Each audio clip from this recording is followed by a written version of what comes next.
এই 3-4 দিন আগের ভয়ানক বন্যার সময়ে এই অ্যাম্বুলেন্সের ড্রাইভার দ্বারা যা করলেন, এটার লিগে হেডস অফ।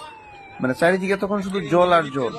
কর্তব্যের খাতিরে, মানবিকতার খাতিরে, তাই নিয়ে এই প্রতিকূলতার মধ্যে যেভাবে অ্যাম্বুলেন্সটা টাইম না চালাইয়া ইয়া রুগীটা নিয়ে গেছেন, মানে তাই নিয়ে একদম সুপার হিরো এই জায়গার লিগে। একদম নিজের মানে জীবন বাজির ইচ্ছাতে নিয়ে এইসব করছেন। সেলুট দাদা।